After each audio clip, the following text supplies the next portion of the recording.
Welcome to How Women Inspire. We have the honor of hearing from and speaking with Marilyn Alverio. She is the CEO and founder, hold on, to Latinas and Power Corp.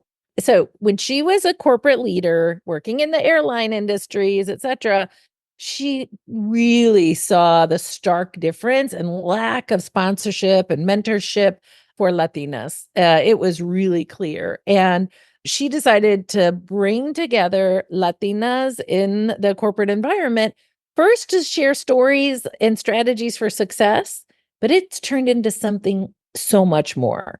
Latinas in Power was born in 2004, really sort of with the mission to propel the contributions and visibility of Latinas. By the way, everyone who's listening to this, our future workforce in the United States is Latina, decidedly Latina. If you look at like who's getting the most degrees in California universities, it's Latinas. So she is literally at the center of the most important work that we can do to make sure our country is thriving and that Latinas can fully realize their value. Her approach is so mission driven, and ultimately there have been numerous platforms that have come out of this work, whether it's an annual symposium or webinar speaker series, etc. And she has an online community called La Mesa. And so for those of you who don't know what that is, if you don't speak Spanish, it means the table. Maybe it's the kitchen table. It's that sense of all of us coming together is what I take away from that. She recently launched a 6-month virtual learning experience called Latinas in Leadership, an institute. And in so many ways, her work goes so much beyond the professional growth. It's a personal calling to inspire and motivate and equip Latinas for success in whatever way that comes about for people. Her passion is so evident. You're going to fall in love with her in every aspect of her work. And she really talks about how this is such a profound opportunity to make a difference and foster meaningful change for Latina leaders everywhere. Marilyn, I'm so excited to get to spend this time with you. Today, you are such a bright light and you inspire everyone around you. Thank you so much, Julie. And I always believe in serendipity because what brought us together was around the space that we are both creating opportunities for Latinas to thrive, to connect, to support each other, to build that comadre ship that is working so beautifully and well. The timing for the work that both of us are doing could not be any better. As I think about the work that I've been doing over the last 21 years, as you mentioned, since 2004, I had no idea, Julie, that this is what was going to happen. I literally wanted to just bring a few Latinas together to talk about, hey, how'd you handle that situation in that team meeting when somebody made a derogatory remark about Puerto Ricans and you wanted to, what was your communication style? Did you want to go Bronx on them or did you have a different style?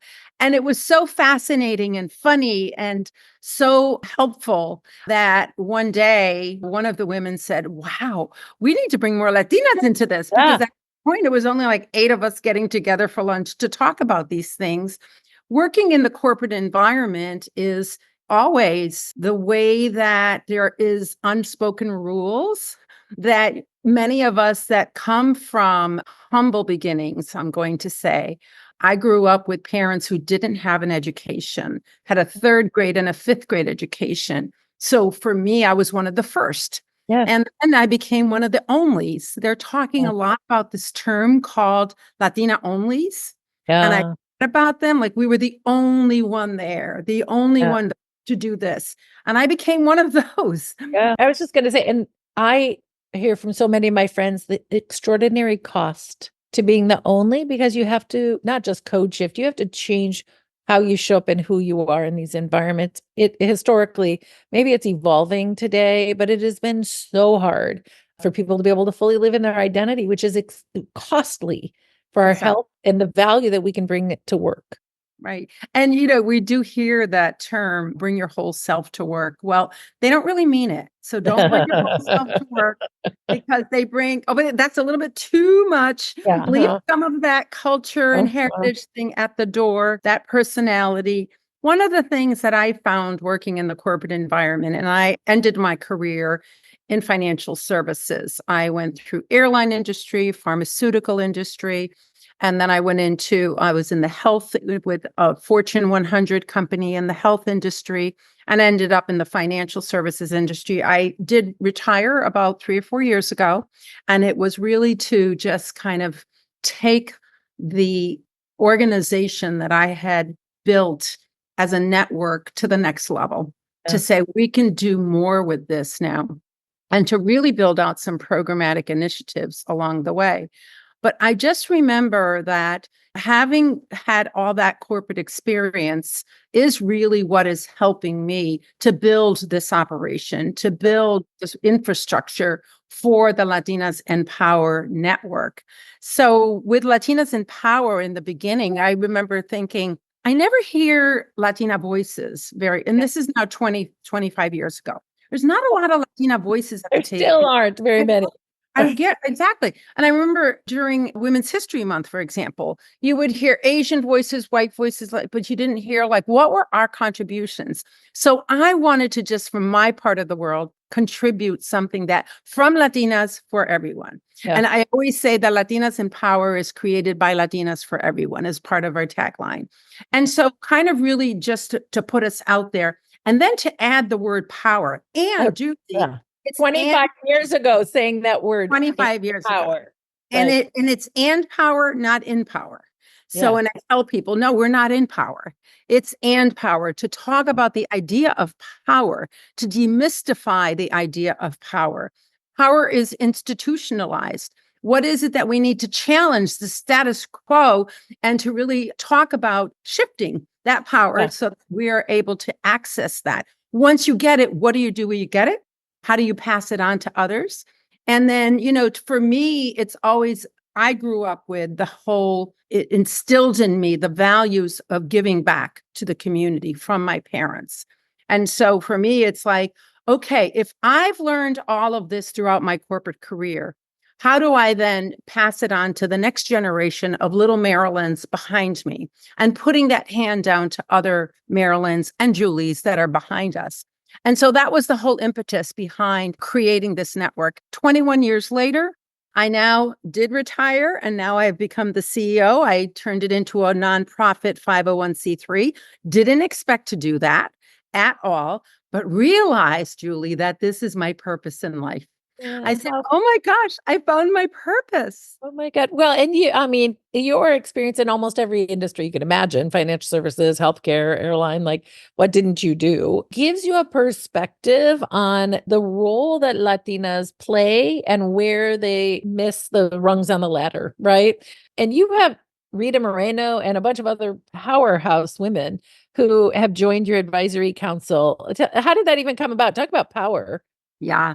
Well, building out Latinas in Power and building it slowly, things that I learned from some of the mentors in my life is that first you crawl, then you walk, and then you run. But try not to try to create something and then all of a sudden try to go big, but just building it. And that's exactly what I've been doing over the last 20 years is building out the Latinas in Power brand as a credible, responsible, quality brand that really is looking to empower other women and to provide those resources and tools that are very much needed. That gets attention. So when you're building something that people go, oh, wow, that's a really good program, then people are willing to sign on and to add their name to, yes, we want to support this. So over the years, as part of my jobs, I was a national director for emerging markets a couple of times in the companies that I was in. It's called multicultural markets, diversity markets, emerging markets, whatever it is. The biggest market in the country, Yeah. you can also, But I built a lot of relationships along the way. And you often do that when you have the checkbook, but you also can do that through your personality. But I sponsored a lot of events. And and I say that because really sometimes when you have a budget and a corporation gives you a budget to build relationships for the organization, like how do you leverage that to make sure that you're really building solid relationships that are meaningful and that it's not just a one-off. So thinking about the benefits for everyone. So I was able to build quite a nice network of people that believed in me, that saw my personality, that saw who I was, that saw that I was really in it for, the good of moving the needle for, especially for Latinas. So you build that confidence from people in you. So Yeah. along the way, people have always said, what do you need? Yeah. What do you need, Marilyn? And then with Rita Moreno, she is my cousin, third cousin. We didn't know each other growing up at all. And I only met her officially about 30 years ago through one of my dear friends in LA, Nancy De Los Santos, a producer and writer. And she actually just has a brand new film coming out, Say a Little Prayer with Luis Fonsi. I got to plug her because Nice. it's a movie about three amigas, Latinas, and Yeah. the whole image of Latinas is lifted in a way Oh when my you see gosh, on how screen, wonderful. like how we have really arrived. So Nancy was doing a film on Latinos in Hollywood, the bronze screen. That was like 30 years ago. And she knew Rita from there and said, oh, this woman tells me she's your cousin. And then it turned out we did all the genealogy and it worked. So over the years, she has been kind enough to include me in some of her celebratory circles and parties and things like that. So she became a speaker at Latinas in Power about 8 years ago. And through that, she just loved the work. And she has always been a civic minded person. I mean, you will see her in front of the Martin Luther King speech Uh, alongside Sammy Davis Jr. and Harry Belafonte, raising the arm to protest. So she has always been in her side life an activist. So when she saw what I was doing, she says, I love the work that you're doing, Marilyn. I didn't have that yeah. growing up. And that's really Yeah. one part of why she wants to support this. Yeah. And it's now going to become part of her legacy. So she has agreed to become the national honorary chairperson. This morning, we had a press release announcing the Yay. advisory council.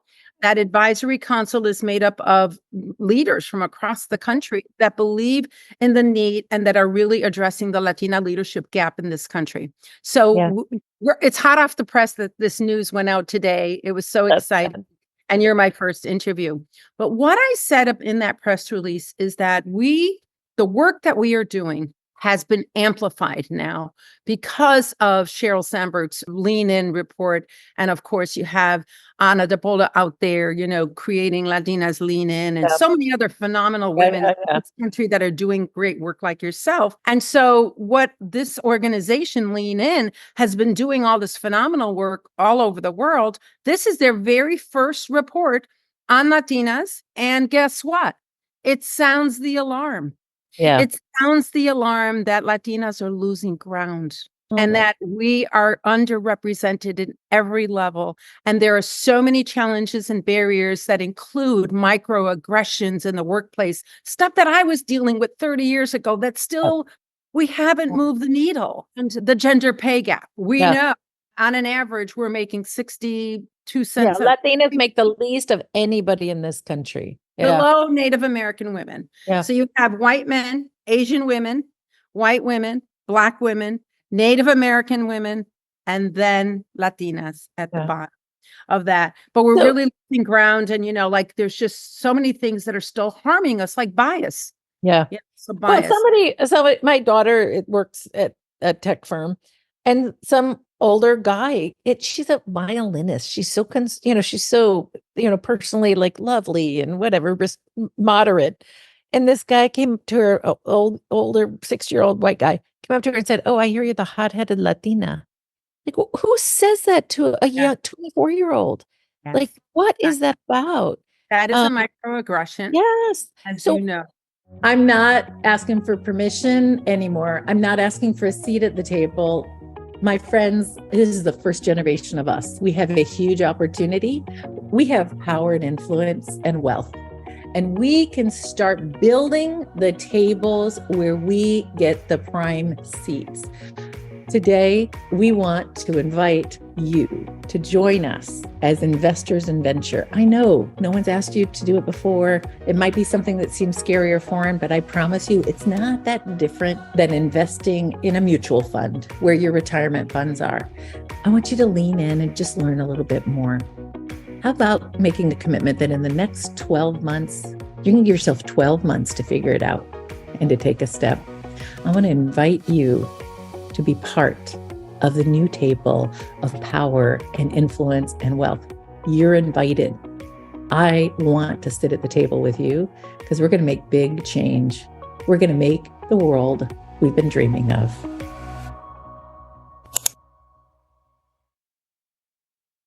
So there's so many questions I have. What are the remedies and what is your vision? Like if we were to have the recipe a la Marilyn, where is the future going to take us? What does that look like? So, and I have to thank you for this piece of what I'm about to share, because through the How Women Lead program has really had a profound impact on where I am in my life. I didn't expect it, Julie. I really didn't. I mean, I'm towards the end of my second career. I'm now going into my third career as the CEO of Latinas Power, but I celebrated my 70th birthday last year in August. So many women my age, I did very well in my life, should be sailing off into the sunset, playing golf and tennis and things that I love to do. But instead, I decided to stay and to make sure that I am creating a path for others to be able to not overcome this. But to answer your question, I really do believe that Latinas are definitely the most influential voices of leadership in the United States. It's in our DNA. It's because we have the experience in overcoming adversity, harassment, stereotypes, things that have kept us back, and coming from very diverse families. Well, one Latino family, you have a white, blonde-haired, blue-eyed person, and to the spectrum of a Black African-American coarse, hair. And so in managing and in living that whole life, we are positioned to become the leaders of the US. And I truly believe that. Sadly, we're so underrepresented with less than 1% in C-suite, less than 4% in management roles. Yet we are the largest work group behind white women in the United States. So I want to answer your question by saying, well, my why, because you all and How Women Lead talk a lot about what is your why. And so I wanted to share my age because there is no end period. There's no expiration on when you could invest your time in professional development programs. There is no expiration date on that. You can do it at any time. And I love it when I hear women going back for their MBA and PhD when they're 65 and 70 years old. I think it's just phenomenal. So for me, when I was introduced to How Women Lead and your program, I was like, I'm not going to do another leadership program. I've done that before. And someone said, you got to try it. It was the best thing it was the best program that I had been, first of all. A lot of it had to do with the facilitation of Patricia Murillo, of course, because one of the best facilitators that I've Oh my God, she's a goddess. Yes. But another reason was because I learned more about myself, my communication style, my listening skills that were just I was able to fine tune on them. But more importantly, what it did, Julie, is that it reinforced what I was doing, what I was working on, the importance of what I was doing, because sometimes you feel so exhausted and drained, you go, oh my gosh, I can't do this anymore. And I got that shot in the arm from the How Women Lead program. After 1 year of being in it, I miss it so much. So I wanted to share that part with you, which is why there is no secret sauce in terms to answer your question about what is it that we have to do. But I will say that there's a lot of potential remedies, interventions, solutions that companies could look at. One of them has to do with creating an environment, a culture where people really do understand the importance of fostering inclusion. What does that really mean? Because you usually get this information at a senior level and then at that next manager level, but it doesn't funnel down into an organization, into the everyday environment. And I just really believe that all employees need to understand the importance of that and really formalizing a commitment Yeah. around inclusion and everything else. I also think that people need to start speaking up. When you hear someone doing like what happened to your daughter, a microaggression like that, that someone else should say, you know, she's not hot headed. She has a valuable point in what she is Yeah. saying, that Yeah. other people need to Yeah. understand the importance Yeah. of their voice and speak. And it shouldn't always be the person of color in the room that has to advocate on behalf of themselves. Other people, if they really believe, if they Yeah. really believe, If they really believe. if they Right. really, Yeah. I want to stop there because I know we have a lot to talk about, but I just always think that everyone that has a voice that understands what is going on and that they could play a role, that we Yeah. should let them know, please do speak up. So if I'm a Latina leader working in corporate America listening to this, what's some of the advice that you want to give her? Well, find a sponsor. Yeah. Find a sponsor that really does have your best interest, that is not just on paper, Yeah. because you see a lot of that. You see a Yeah. lot of 100. executive sponsors that this is what they have to do. Just making sure that you do find someone that, you know, you can, a mentor or a sponsor.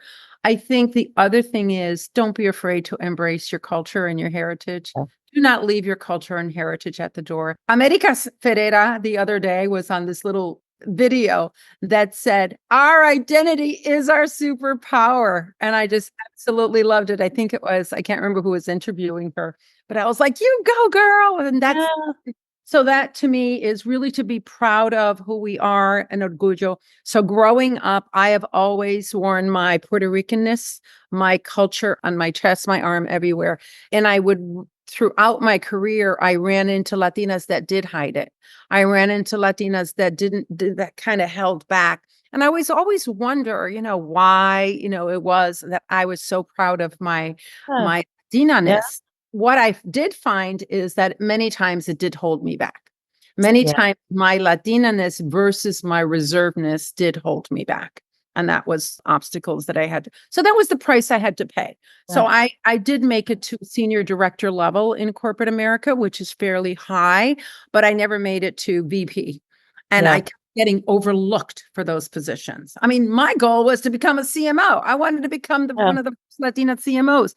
Yeah. That was not to happen for me, but I don't want that to be something that another Latina behind me. And then the last thing is I would advice wise to say is to really seek a strong network of Okay. like-minded women like A yourself. sponsor and a strong network. And I found that in How Women Lead, I have 16 women there. I have another 16 here and 16 here. I mean, like I have buckets of 16 women all over the world that are my network. I love that. I love that. Well, you know what? I always say I'm an alum of our Women Leaders for the World program that you referenced. And I always say I need to do it every year because it is so we did an all Latina cohort, That was mine. Latina social impact leaders when you went through the course. And there's something so healing and beautiful about being with other people who get it. Even in social impact work, it is so hostile and so challenging. There's so many barriers, and you can really get, like you said, get exhausted and feel like, there's nothing left. Mhm. And you are such an inspiration. I mean, you give me that sense of like what's possible. And I guess I wanted to say to anyone listening to this, like invest in yourself regularly, rest deeply. I mean, as we're talking, Marilyn is in her every summer 3-week retreat space that she takes this healing break for herself. I think in so many ways, like I think Latinas in particular, my experience is just carry more, carry all the family burden, carry more, be more, carry more, do more, and it's never enough. No, It, you're right. yeah, Prioritizing self-care. You yeah, have to prioritize self-care. yeah, And to really, you know, like when you're investing in yourself, that is an investment in you when you're prioritizing self-care. You're also prioritizing your own personal development and professional development always. And I shared my age for a reason, is because there is no end date on this. It's yeah, you could keep going until whatever it is. Rita yeah. Moreno is 92. She's going to be 93. So She you is are so young. dancing right. on the Yeah. stage. I believe I'll probably retire at 100. That's All my, right. I All moved right. the All goal right. to 100. So yeah, so that would be kind of like outside of any other advice that I can give, being authentic and true to yourself. You know, So oh, anybody who's listening to this today who is an ally or wants to be an ally, what can they do to support the Latina leaders in their midst who deserve to become the CMO? well, the first thing is building that network of people that are in that space, and don't be afraid to ask people, do you know so and so that Yeah. might know so and so that might know so and so? That whole six Yeah. degrees separation.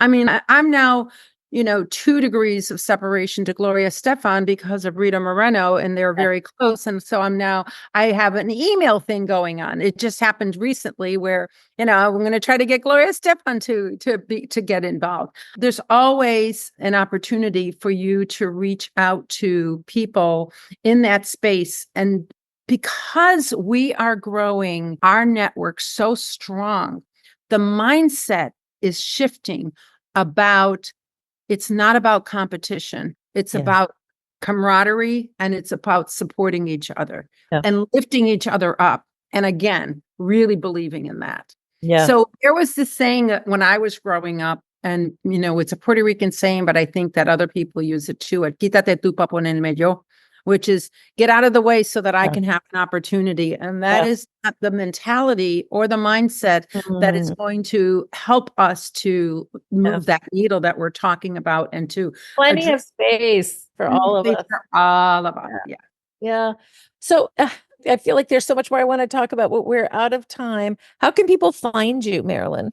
So right now, first of all, we are going into our third cohort of the Latinas in Leadership Institute, and we have opened it up nationally. We have a couple people from the West Coast. So that's latinasandpower.com. And then La Mesa is our new online community, which we had mentioned earlier. And that is really creating our own table once again. Right. And so that's another sisterhood and a comadreship of dynamic and supportive people that really believe in helping each other so they can, become a free member of La Mesa. So anyone can reach us through latinasandpower.com. My email is Marilyn, Marilyn, at latinasandpower.com.